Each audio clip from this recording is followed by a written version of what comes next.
What's up, gang? Welcome. Today, we are talking about community.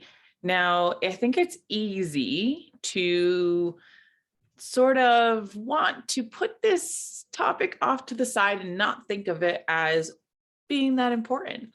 But I'm here today to advocate for you to take this really seriously. And the reason for this is because there's more and more evidence coming out every day in the science that the communities that we surround ourselves with, the folks that we are around on a day in and day out basis, have a big effect on the way that we choose to live our lives. This is all part of that identity piece. Who am I? And what am I doing here?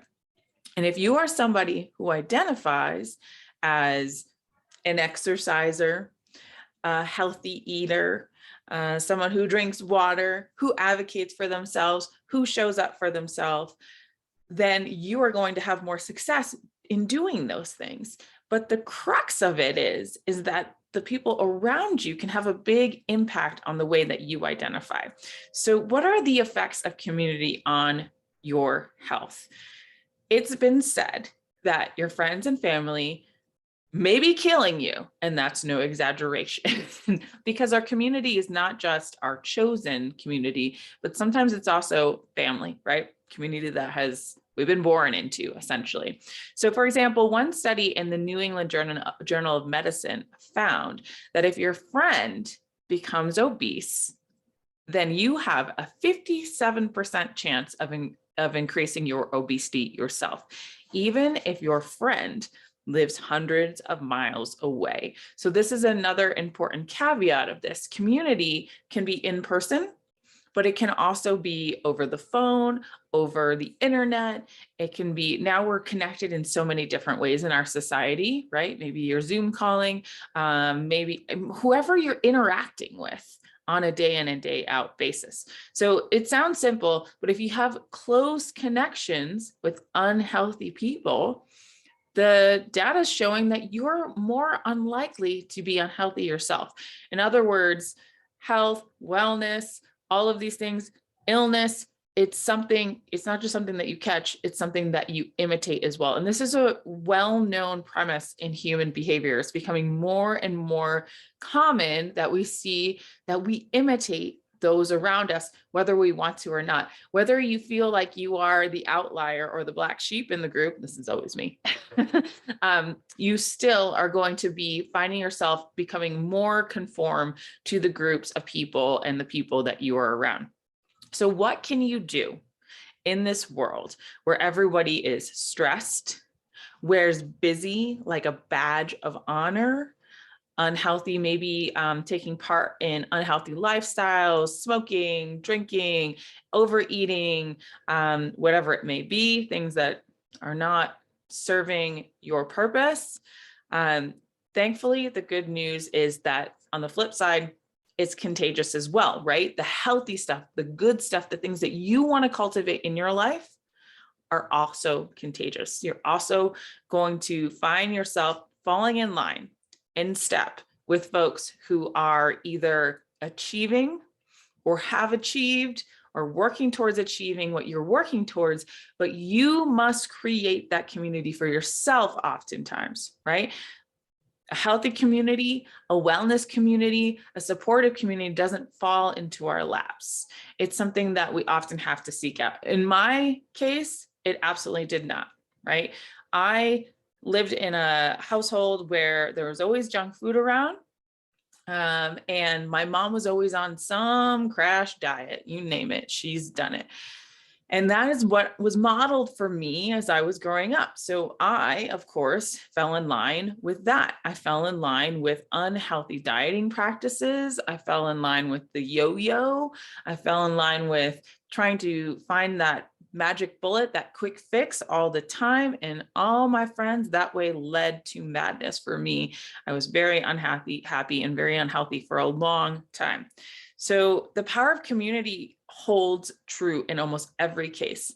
Health and fitness and wellness is just one example. Every goal becomes more achievable when you hang out with people who are already achieving it.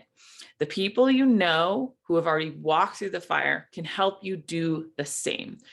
The solution is to find your keystone community. Now, keystone communities are just this: communities of people who are working towards or who have achieved the same things that you're working towards. Guess what? This Empower community is just that.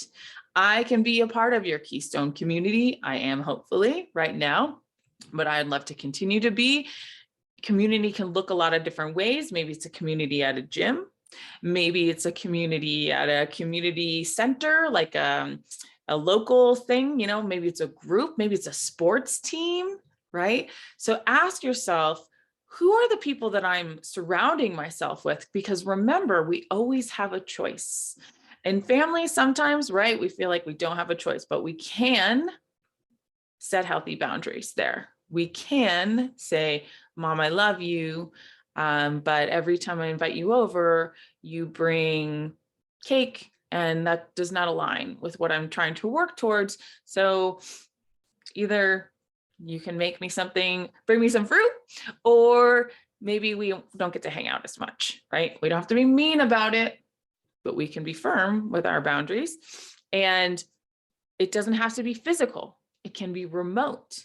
Our Empower community right here. Maybe you have other communities. I have tons of communities that I'm a part of that I constantly immerse myself in my coaching realm. So I've got my own coaching mastermind group.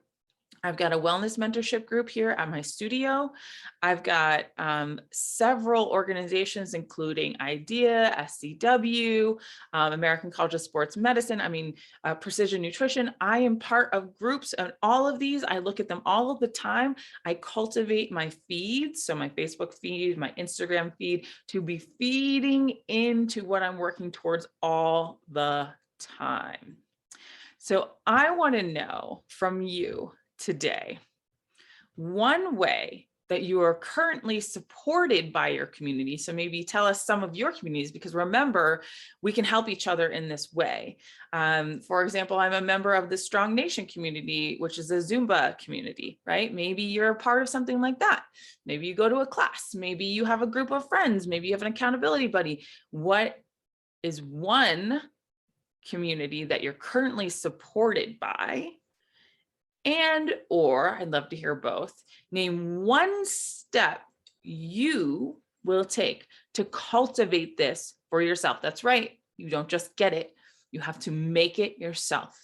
Where can you go? Where can you find it? Where can you be more involved?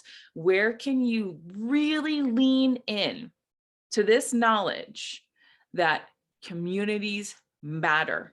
Maybe you need more. Maybe you need to lean into some existing ones. I want to hear about it.